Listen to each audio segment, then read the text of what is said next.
क्या एक्शन समझ लेते हैं 3 तस्वीरों के जरिए, उसके बाद एक्सपर्ट को जोड़ेंगे और आपके लिए एक एक करके हम राय भी लेकर आएंगे इंडेक्स पर और तमाम शेयरों पर भी।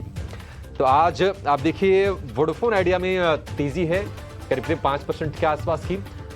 दो चीजें हुई हैं, एक तो उन्होंने अपना कुछ कर्ज चुकाकर गिरवी शेयर छुड़ाए हैं और दूसरा बैंक गारंटी से राहत मिली है डीओटी यानी कि डिपार्टमेंट ऑफ टेलीकॉम से, और इसके चलते शेयर में उत्साह आ रहा है। बेसिकली ट्रेडर्स एक्टिव हो रहे हैं, अदरवाइज आप देखें फंडामेंटली बहुत सी चीजें नहीं बदलती हैं क्योंकि 2 लाख करोड़ रुपए के आसपास की देनदारी अभी भी है वोडाफोन आइडिया पर। जेएसडब्ल्यू एनर्जी ये शेयर भी आज दौड़ लगा रहा है और इनकी सब्सिडरी ने 12,468 करोड़ रुपए में आरई प्लेटफॉर्म O2 पावर को खरीदेगी। इनकी सब्सिडरी जेएसडब्ल्यू नियो, इसके चलते शेयर में तेजी है।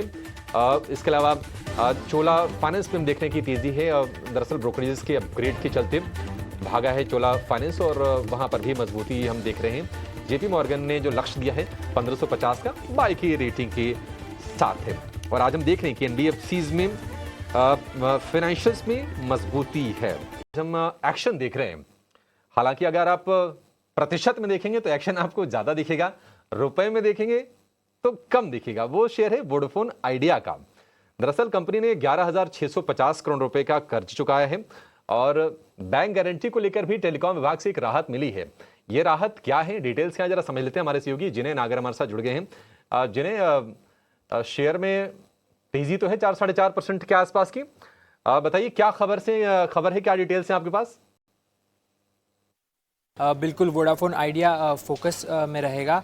पहले जो एक बड़ा रिलीफ देखने मिल रहा है, डिपार्टमेंट ऑफ टेलीकम्युनिकेशंस ने है जो एक बैंक गारंटी थी, रिक्वायरमेंट थी, उसको कम्प्लीटली वेव्ड ऑफ कर दिया है। अगर हम बैंक गारंटीज़ की रिक्वायरमेंट देखें तो वो सबमिट करनी थी जो भी ऑक्शंस हुए थे 2021 के पहले के, उसको लेकर। और जो भी बैंक गारंटीज़ है करीब 24,800 करोड़ रुपए की बैंक गारंटीज थी जो वोडाफोन आइडिया के तरफ से रिक्वायर थी। तो ये जो सारी बैंक गारंटीज इसको कम्प्लीटली वेव्ड ऑफ कर दिया है। 2012, 2014, 16 और 21 में ऑक्शंस में जो कंपनी ने एक्वायर किए थे स्पेक्ट्रम, उसका bank guarantee completely waived of किया है। हालांकि एक वन टाइम पेमेंट कंपनी को करना पड़ेगा, जो 2015 के ऑक्शन में हुआ था उसके लिए एक पेमेंट करना पड़ेगा। और ये वेव ऑफ जो किया है बैंक गारंटी सिर्फ वोडाफोन आइडिया के लिए नहीं है, याद रखिएगा भारती एयरटेल और रिलायंस ये दोनों के लिए भी लागू होगा। इसके अलावा एक दूसरी जो ट्रिगर है कंपनी के लिए जहाँ पे फोकस में रहेगा वो है पेरेंट कंपनी ने अपने जो प्लेज है उसको रिलीज़ किया है। वोडाफोन ग्रुप ने करीब 11,650 करोड़ के जो अपने ड्यूज थे, कर्ज थे, उसको रिलीज़ किया है। उनके जो प्लेज शेयर्स थे वोडाफोन आइडिया में उसको कंपनी ने रिलीज़ किया है। एज ऑफ अगर हम जून 30 देखें 2024 Q1 की बात करेंगे FY25, तो जो पेमेंट कमिटमेंट थी गवर्नमेंट को लेकर वो थी करीब 2,09,520 करोड़ के लेके। और इसके अंदर जो 1,39,200 करोड़ एक पोस्टपोन्ड स्पेक्ट्रम पेमेंट इंक्लूडेड था और एक AGR डेट था जो करीब 70,320 करोड़ का था।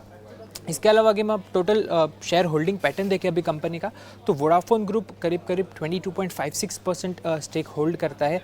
वहीं आदित्य बिरला ग्रुप की बात करें तो वो करीब 14.76% होल्ड करता है। और अगर हम गवर्नमेंट की बात करें तो करीब 23.15% होल्ड करता है। इसके अलावा आगे जाकर अभी और कंपनी के लिए क्या पॉजिटिव ट्रिगर हो सकता है, तो पहला तो होगा आरपू और टैरिफ हाइक, यहाँ पे एक इंक्रीज जो भी देखने मिलेगी वो एक पॉजिटिव ट्रिगर बन के आएगा। इसके अलावा कंपनी का ज़्यादा केपेक्स 4G और 5G सेगमेंट में अगर हमें दिखेगा वो एक बड़ा ट्रिगर निकल कर आएगा। और चौथा जो बचा हुआ डेट है उसका रीपेमेंट कंपनी कैसे करती है, एक बड़ा ट्रिगर निकल कर आएगा। इसके अलावा अभी हम शेयर प्राइस की तरफ देख लें कि क्या चेंजेस नज़र आए, तो जो 2024 हाइज है वहाँ से अभी भी 61% शेयर प्राइस नीचे है। वहीं 6 मंथ प्राइस चेंज की बात करें तो 57% का चेंज देखने मिला है। और नवंबर का लो जो बना था वहाँ से अगर देखें तो 13% का रिकवरी हमें देखने मिला है।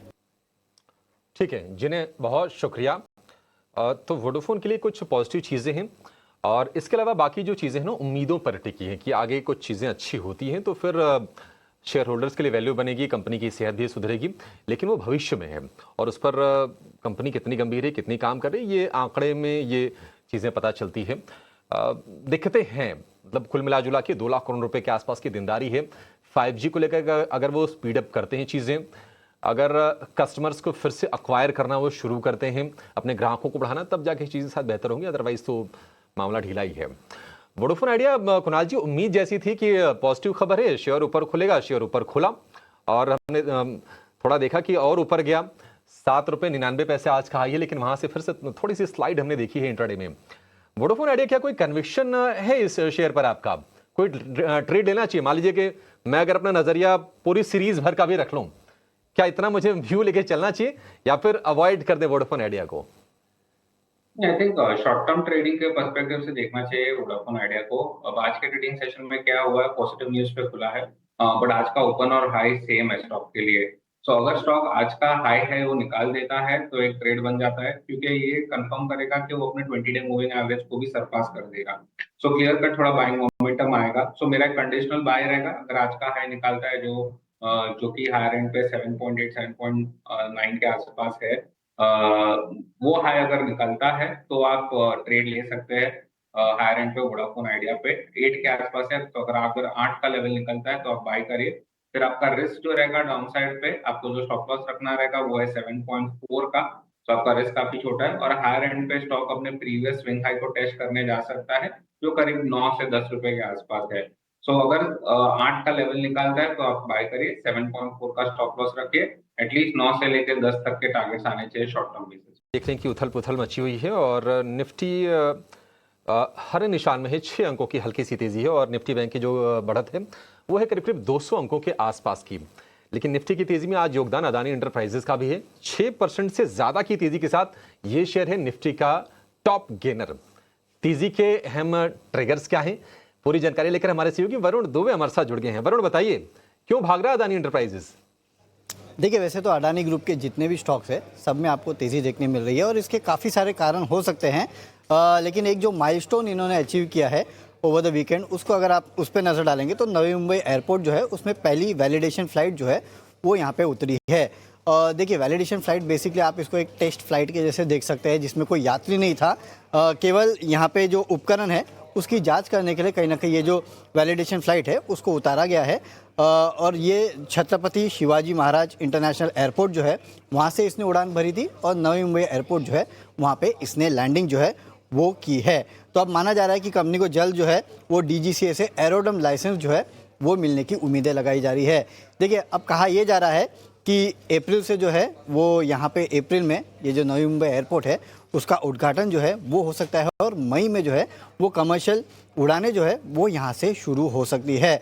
और इंटरनेशनल उड़ानें जो है वो 2025 में शुरू होने का अनुमान लगाया जा रहा है। तो कहीं ना कहीं ऑपरेशनल होने जा रहा है जो नवी मुंबई का एयरपोर्ट है वो, और इसको काफ़ी चरणों में शुरू किया जाएगा। पहले चरण में अगर आप देखेंगे तो एयरपोर्ट से सालाना 2 करोड़ यात्री जो है वो यहाँ से फ्लाई करेंगे। इसके अलावा पहले 6 महीने में 80 लाख से 1 करोड़ यात्री जो है वो हैंडल करने का अनुमान जो है वो यहाँ पे लगाया जा रहा है। और देखिए, लागत करीब करीब 18,000 करोड़ रुपए के आसपास की है। 5 चरणों में पूरा कंस्ट्रक्शन जो है वो यहाँ पे पूरा होने वाला है। तो कहीं ना कहीं ये अब जो चीज़ें हैं वो शायद अडानी ग्रुप को थोड़ा बहुत हेल्प कर रही है। और देखिए, अडानी एयरपोर्ट जो है वो अडानी ग्रुप की सब्सिडरी है अडानी एंटरप्राइज की। तो यहाँ पे अब लोग ये भी मान रहे हैं कि कब तक अडानी एयरपोर्ट की लिस्टिंग होगी, ये अब सबसे बड़ा सवाल है। आगे 10 साल में अगर आप देखेंगे तो करीब 10-60 हज़ार करोड़ रुपए के आसपास के निवेश की यहाँ पे योजना बनाई हुई है। इसके अलावा एयरपोर्ट कारोबार जब मुनाफे में आएगा हो सकता है कि उसके बाद जाके ये इसकी लिस्टिंग करते हुए दिखाई दे। वैसे भी देखेंगे तो अडानी ग्रुप के पास कुल मिला के करीब 8 एयरपोर्ट्स है जिनको हैंडल करते हैं। उसमें नवी मुंबई, मुंबई, इन दोनों का एयरपोर्ट भी है। और साथ ही साथ अगर आप देखेंगे तो मैंगलुरु, गुवाहाटी, जयपुर, लखनऊ, ये तमाम जो एयरपोर्ट्स हैं उनको अडानी ग्रुप जो है वो यहाँ पे हैंडल करता है। तो वैसे तो अडानी ग्रुप के स्टॉक्स में जो तेज़ी आई उसके काफ़ी सारे कारण हैं, लेकिन एक जो माइलस्टोन है वो इन्होंने अचीव किया है। तो थोड़ा बहुत फ्यूल जो है यहाँ से भी मिला है अडानी ग्रुप स्टॉक्स को। ठीक है, निश्चित तौर पर फ्यूल वहां से मिला है और बढ़िया फ्यूल मिला है वरुण। 6.5% ऊपर अदानी एंटरप्राइजेस का शेयर आज कारोबार कर रहा है, वो भी जब बाजार थोड़ा डामाडोल है। लेकिन अडानी ग्रुप के इस शेयर में कोई हम उथल पुथल देख नहीं रहे हैं। अब देखिए, डे हाई के आसपास ऑलमोस्ट जाके ये ट्रेड कर रहा है। 6.5% का उछाल है। कुणाल जी, अडानी एंटरप्राइजेस, अब हम दिन के बीचों बीच खड़े हैं। क्या व्यू है आपका शेयर को लेकर, जिनसे मान लीजिए छूट गया? हालांकि देखिए, मौका मिला है, ऐसा नहीं कि शुरू होते ही ये ऊपर था उतना ज्यादा। अब क्या करें? आई थिंक ऑलरेडी स्टॉक में एक अच्छा खासा करेक्शन देखा है हायर एंड से। एंड जो ये पूरा गैप बना था स्टॉक में, जो गैप डाउन ओपनिंग हुआ था स्टॉक के लिए 2800 से लेकर सीधा 2500 पे खुला था, कहीं ना कहीं हम वो गैप में अभी एंटर हो रहे हैं। हमने पूरा कंसोलिडेशन का फेज देखा डाउनवर्ड साइड पे। आज के ट्रेडिंग सेशन में हमने वॉल्यूम देखे स्टॉक में, तो यहाँ से एटलीस्ट एक पुल बैक आना चाहिए। जरूरी है कि स्टॉक आज एटलीस्ट ये जो रेजिस्टेंस है स्टॉक को 2535 का, उसके ऊपर क्लोजिंग दे। फिलहाल उसके ऊपर ही ट्रेड कर रहा है। अगर इसके ऊपर क्लोज करता है तो एक कंफर्मेशन आ जाएगा कि मोमेंटम स्ट्रॉन्ग बन चुका है, और वहां से जो पुल बैक रैली रहेगी वो स्टॉक को 2700 2750 तक लेके जा सकती है। तो व्यू बुलिश है। करंटली जो लोअर एंड पे अभी सपोर्ट बन गया है स्टॉक का वो है 2490 का। तो जब तक 24990 नहीं तोड़ता है तब तक व्यू बुलिश है। ठीक है, 2490 के ऊपर बुलिश स्टैंस है अडानी एंटरप्राइजेस को लेकर।